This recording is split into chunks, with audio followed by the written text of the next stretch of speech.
The first strike. The space station above Terra X7 was peaceful. Scientists worked quietly.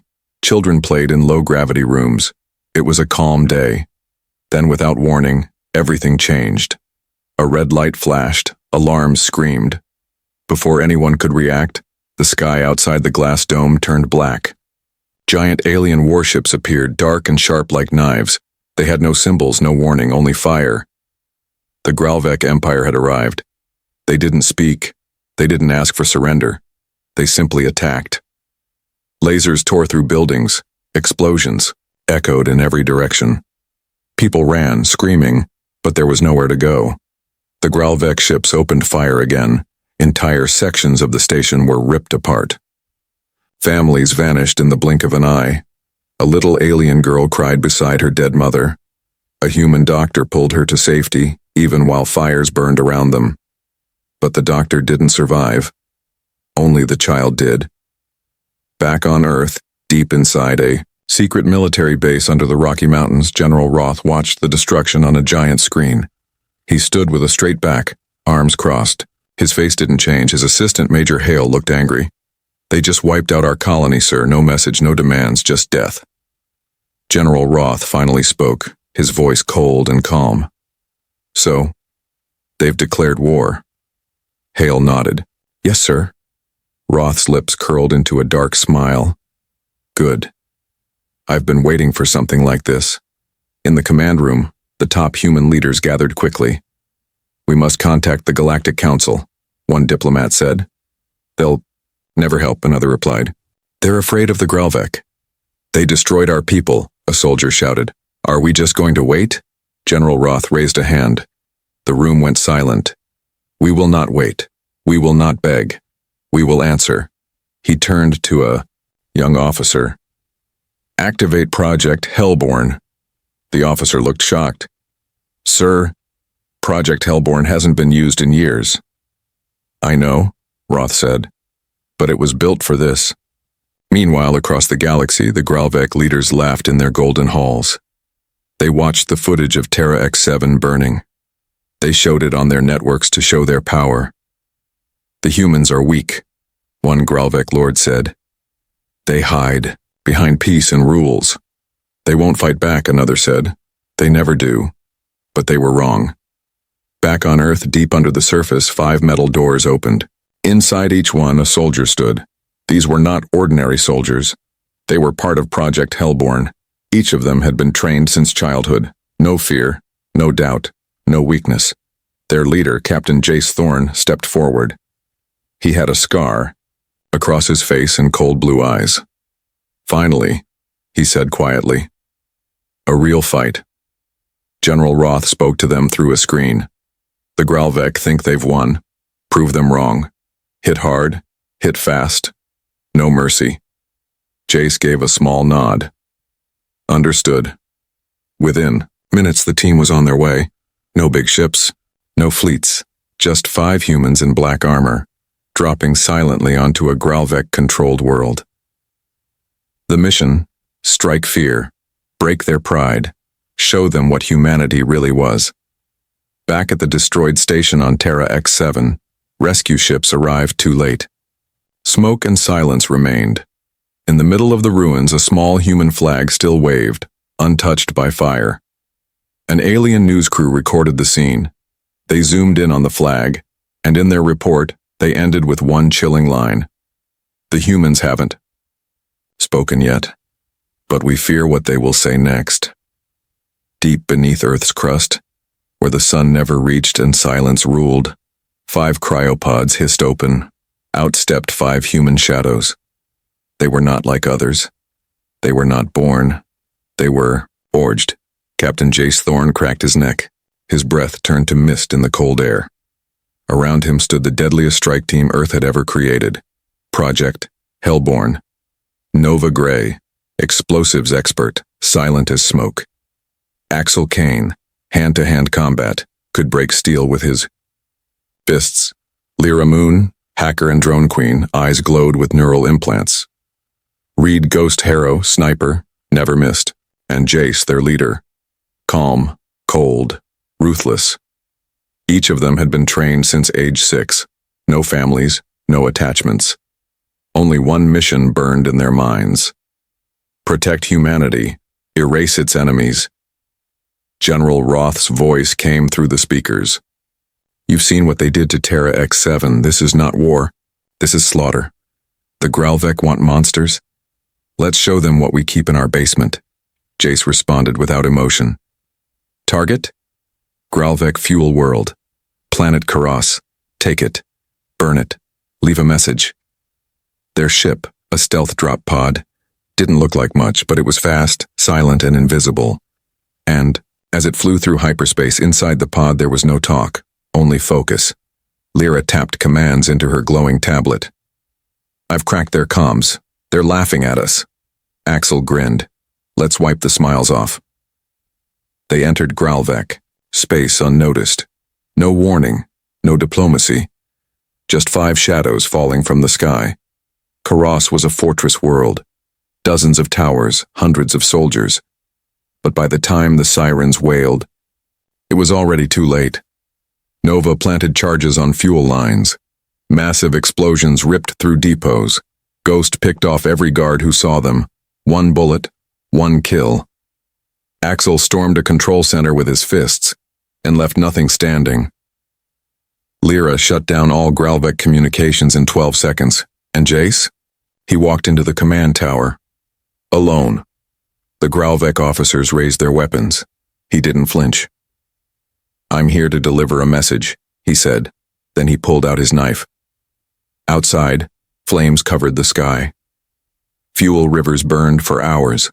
A single, black flag was raised high above the ashes, a human skull wrapped in fire. The Gralvek were stunned. Who were they? How did 5 people do this? One survivor whispered, shaking in fear. They came from nowhere. They vanished into nothing. The next day, across dozens of Gralvek systems, a hacked signal played on every screen. A video showed the destroyed planet. Then Jace Thorne appeared. Half his face was shadowed, his voice was calm. You wanted war. Now you have it. He leaned closer. We are not diplomats. We are not heroes. We are your worst nightmare. Panic spread. Some Gralvek colonies shut down. Others begged the Emperor to stop the war, but it was too late. Humanity had answered, and this was just the beginning. The Gralvek Empire was still in shock. One of their most secure fuel planets, Karas, was now just smoke and fire. 5 humans had done it, only 5. No one saw them coming, no one knew how they left. And yet, they had left behind a message far louder than words. But humans weren't done yet. Now they wanted everyone to hear them. On the 3rd day after the Karas attack, a strange signal took over every Gralvek screen. Military command panels, civilian televisions, even royal court holoscreens. At first it was static, then a slow heartbeat sound.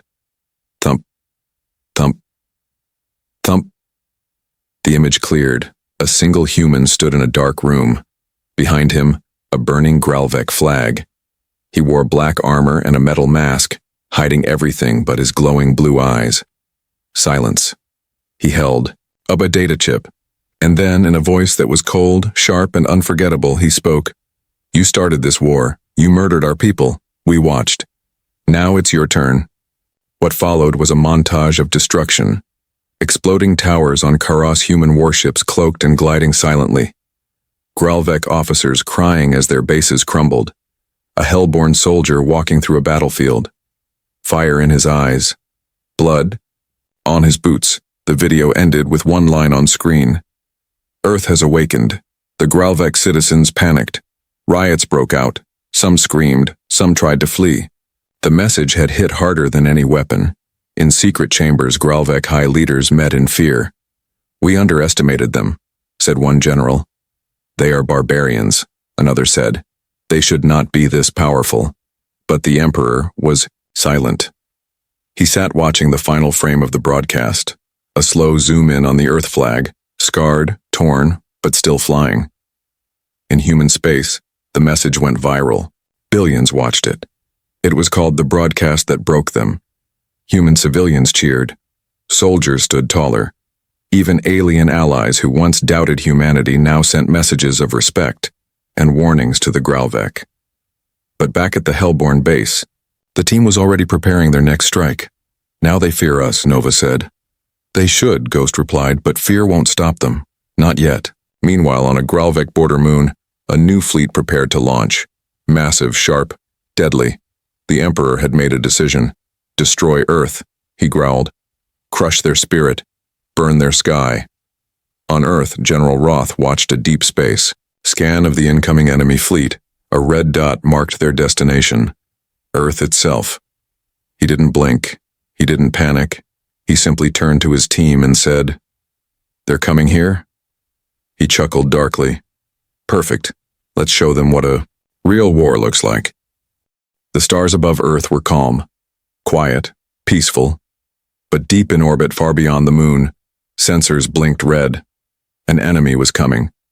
The Graalvek fleet, massive, dark, and hungry for revenge, moved like a tidal wave of metal and fire. At its center, a command ship the size of a small moon. Around it, destroyers, drones, and elite storm units. This was no scouting force. This was extermination. They had one goal: make Earth scream. Inside Earth's Global Defense Command, sirens echoed across every level. Technicians shouted coordinates.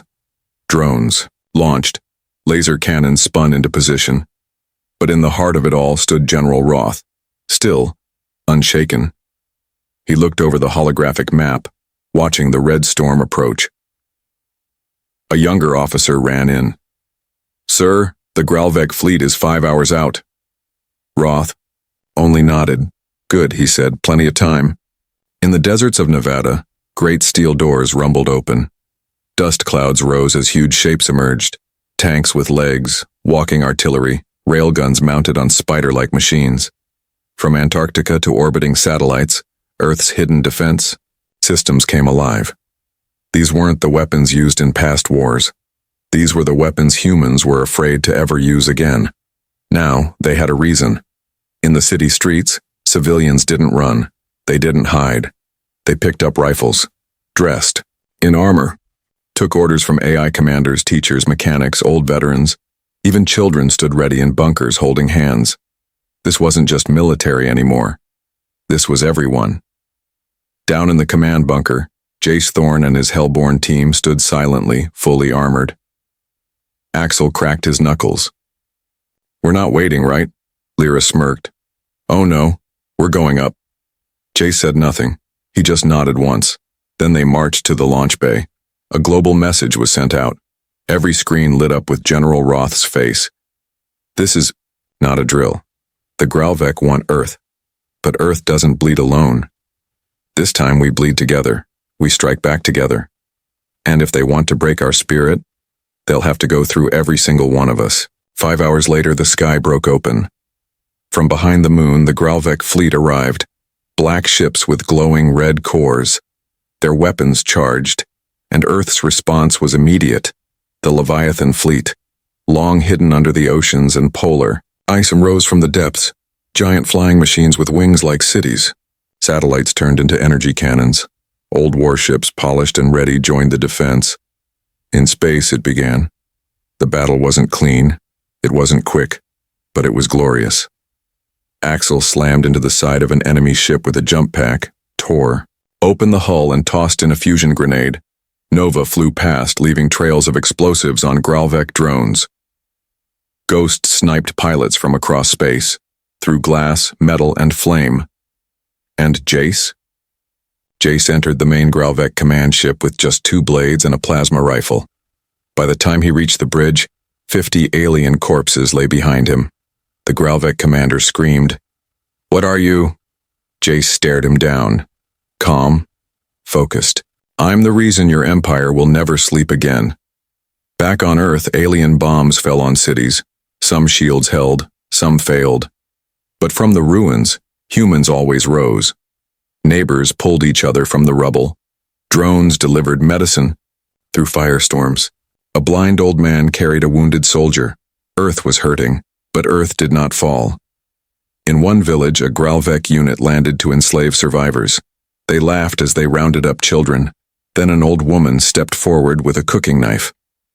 "Go home," she said softly. They laughed, until a group of teens behind her fired hidden pulse rifles and wiped them out. In space, the tide turned. The Gralvek ships began to slow. Some turned back, some exploded from within, sabotaged by rebels who had seen the human broadcast and now believed. And then, silence. The enemy flagship was empty. The commander's last message was simple. "We should have never touched Earth." General Roth stood once more in front of the cameras. The world watched. He raised his chin and said, "We are done being quiet. We are done forgiving monsters. You brought us hell. We made it ours." As cleanup began, and the bodies were counted, a young girl stood on a rooftop with a flag in her hand. She looked up at the sky, black, smoky, full of stars, and she whispered, "Let them come again. We're ready." The Gralvek Emperor stood still, staring at the glowing map of the galaxy. One by one, red dots, symbols of Gralvek colonies, turned black, lost, defeated, burned. He slammed his fist on the crystal table. How? How are these humans doing this? But the truth was worse than he imagined. The humans weren't just attacking from the outside. They were rotting his empire from within. In a quiet city on the planet Tharnok, two alien guards walked through a busy market. They didn't notice the human woman in a cloak selling food. She looked like any other refugee. But beneath her stand, a hidden transmitter blinked. Across the city, 5 more hidden agents received the signal. They were not soldiers. They were seeds of rebellion. One was a young Gralvek mechanic named Vareen. He had seen the Earth broadcast, the one with the masked soldier and burning flag, and it changed something inside him.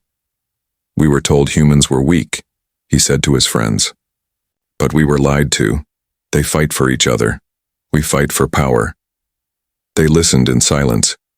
Then Vareen raised a human flag he had hidden for days. What if we joined them instead? Rebellion spread like wildfire. On the planet Droska, an entire military base turned its guns on its own commanders. On the moon of Kilzeth, Gralvek scientists secretly handed over codes to human spies. One scientist even carved a message into the wall of his lab before disappearing. "We don't want to rule anymore. We want peace." Inside the Imperial Court, the cracks were beginning to show. Council members argued. Some demanded stronger weapons. Others whispered, "We should surrender." The Emperor roared, "Anyone who speaks of surrender will be silenced." But it was already too late. One of the Emperor's most trusted daughters, Princess Yalari, had been watching in silence. She had seen the fire fall from the sky. She had watched the battle over Earth from secret satellite feeds. And in her heart, something broke. She went to her chambers and played the human broadcast again. She watched the masked man say, "We are not heroes. We are your worst nightmare." But then she watched the second part, the children of Earth helping each other. "People rebuilding side by side no matter their rank, race, or power," she whispered. "They are monsters when pushed, but they protect their own." That night, Yalari made her choice. She sent a private message to Earth's command. It read, "I am the daughter of your enemy, but I want this to stop. I can help. Meet me." 3 days later, in a secret asteroid field, she met with Jace Thorne and Lyra Moon from the Hellborn team. Yalari wore no armor, no weapons. Lyra aimed a rifle at her the whole time, but Jace stepped forward. He looked into the princess's eyes. "Why betray your own?" She didn't hesitate. "Because you fight with rage, but also with heart. My people only know fear. Maybe it's time we learn something new." Yalari handed them a drive. Inside it were locations of the Emperor's hidden weapons, secret bases, and the last command codes for the Empire's strongest fleet. Lyra stared in shock. This could end the war. Jace said only one word. "Good." Back in the Empire's capital, explosions shook the towers. Soldiers refused orders. Citizens tore down Gralvek flags. A painting of the Emperor was set on fire in the streets. Above, rebels projected a giant message in the sky. They said humans would break, they didn't, we did. The Emperor sat alone in his golden throne room. Outside he could hear the chaos, the chants. End the war, down with the throne. Earth gave us courage. He clenched his fists, and for the first time in his long rule, he felt afraid. The time for warnings was over. The galaxy had watched enough. Earth no longer sent threats. Earth now sent warriors. A black fleet moved through space like a wave of shadows. It was Leviathan Unit 3, silent, invisible, armed to the teeth. At the front, Jace Thorne stood on the bridge of the Hades lance, helmet under his arm, eyes locked on the glowing screen. The target was clear. Gralvek Prime, the Empire's homeworld. The beating heart of the enemy. Beside him, Lyra Moon grinned while connecting with satellite intel. We have total comms control. No one's calling for help. Behind them, Nova, Axel, and Ghost prepared in silence, loading weapons, sharpening blades, syncing armor systems. This was the final approach. Inside Gralvek Prime, panic had become normal. Fires burned across cities. The Emperor's soldiers patrolled streets, but many no longer followed orders. Rebels now controlled key power grids, but no one expected the humans to strike so soon, and no one imagined how hard they would hit. Without warning, the sky cracked open.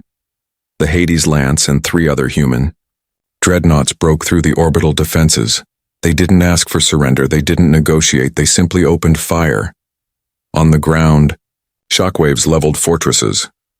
Jace Thorne and his team dropped directly into the Imperial Plaza. The Emperor's Royal Guard rushed out in golden armor. Axel charged first.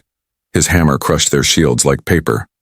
Nova rolled under blasts and planted a chain of explosives across the palace wall. Lyra hijacked the guards' drones mid-air and turned them against their own. Ghost climbed the tower alone, clearing snipers with 1 bullet each. By the time Jace walked through the palace gates, half the Empire's guard was gone. In the royal throne room, the Emperor stood trembling. Beside him, 2 elite commanders barked orders. There are only 5 people. We still have the city's defense grid. But before they could finish, boom. The wall exploded, dust flew, light flashed, and from the smoke stepped Jace Thorne. Alone. The Emperor shouted, "You think you can just walk into my palace?" Jace raised his rifle. "No, I came to bury it." Outside, rebel citizens filled the streets.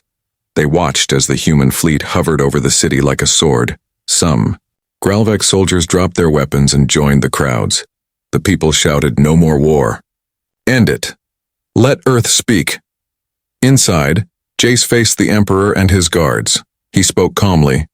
"You killed the innocent. You burned our homes. You thought fear made you strong. We don't run from fear. We become it." The Emperor reached for a hidden blade. But it was over. Axel tackled him through his own throne. Nova set the command center ablaze, and Ghost's final shot shattered the royal crest above the Emperor's head. The last words the Emperor heard were whispered by Jace. "Mercy was an option. You chose pride. So we chose justice." By nightfall, the Gralvek Empire was leaderless, and for the first time in 500 years, it was silent. The next day, from the ruins of the Imperial Tower, humans sent a final message across the stars. "We didn't want this war, but we finished it. Let this be a lesson to all who mistake our kindness for weakness." The war was over. The throne had fallen. The Empire was silent. But not everyone was ready to forget. Somewhere beyond the edge of Gralvek space, a dying fleet drifted through darkness. Torn ships, broken armor, and the last of the fanatics who refused to surrender. They were called the Final Circle.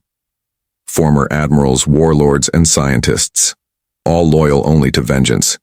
And they had one target: left Earth. If we burn with them, their leader said, so be it. They had one weapon left. A secret. A prototype created in the Empire's darkest labs. A planet killer. Not a bomb. Not a ship. But something far worse. On Earth, peace was just beginning. Cities were rebuilding. Alliances were forming. Children played again under blue skies. And Jace Thorne was tired. He stood on a quiet balcony overlooking the ocean. He didn't wear armor now, just a simple shirt, worn boots. A scar across his face reminded him of Karos. A quiet pain in his arm reminded him of the palace walls. War's done, he whispered. Let it stay that way. But peace never lasts for those who carry fire in their blood. That night, Earth's long-range sensors caught something strange. A black signal. No words, just static, and the slow thump of a heartbeat. Lyra Moon's eyes widened as she decrypted it. It's them, she said. A ghost fleet. They're coming. And they're bringing something ancient. General Roth returned to command. No time for speeches, no time for plans. He called one name, Thorne. Jace walked into the war room, quiet, focused. Behind him came the rest of the team, Axel, Lyra, Ghost, Nova. Once again, Project Hellborn was back in motion. But this time, it wasn't just for revenge. It was to save what they fought so hard to protect. The enemy's final weapon was known as Black Echo, a living machine that absorbed light, heat, sound, and memory. It didn't explode planets.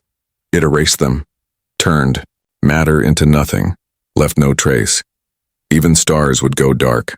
Earth's leaders argued, do we strike first? Do we evacuate? General Roth silenced them. We do what we always do, he said. We fight, not because we want war, but because we want tomorrow. The final battle began in the dark space between galaxies, silent, distant, uncharted. Place forgotten by light. The Hades Lance led the charge, its engines glowing blue. The Ghost Fleet appeared, cold and ready. Black Echo floated behind them, massive, silent, terrifying, like death itself. The Hellborn team dropped in fast. No backup. No retreat. They landed on the core ship where the weapon was stored. Inside, there was no sound, no gravity, only dark halls and whispering echoes. Lyra hacked into the ship's brain. Ghost covered the shadows with sniper fire. Nova and Axel held the corridors. Jace moved toward the heart of the weapon. At the core, he found a figure twisted half machine, half Gralvek, once a scientist. Now something else. The thing turned, eyes glowing. You killed my people, it hissed. Jace didn't blink. They killed themselves the moment they touched Earth. The thing screamed and unleashed the weapon, but Jace charged, blades drawn. The battle inside the ship was brutal. Axel lost his arm, saving Nova from a collapsing bulkhead. Lyra was burned by raw energy while stopping the launch. Ghost ran out of bullets before the end. But they kept fighting, because if they stopped, Earth would vanish. In the final moment, Jace reached the core. Black Echo began to pulse, ready to erase everything. He planted the last bomb. Nova shouted, "It won't go off in time, you'll die." Jace looked at them. "Then I'll die standing." Press the trigger. The explosion didn't make sound. It unmade sound. The core vanished. Black Echo shattered, the Ghost Fleet collapsed, and Jace Thorne disappeared in the light. Back on Earth, everyone watched the skies. Then, silence. Then, the stars returned. A week later, a ceremony was held in the ruins of the old UN tower. A statue of Jace Thorne was built, sword in hand, helmet under his arm, eyes facing the stars. Beneath it, the words read, "He fought so we could live. He stood when others fell. He never wanted war but became its end." Lyra started a school for galactic diplomacy. Axel got a robotic arm and opened a combat training center. Nova became a tech builder for frontier worlds. Ghost disappeared. Some say he walks the edge of the galaxy, still watching, just in case. And Earth, it healed. It grew stronger. Aliens came not as conquerors but as friends. Children read about the Hellborn team like heroes from old legends. But some knew the truth. They weren't heroes. They were humans. And humans, when pushed, become legends.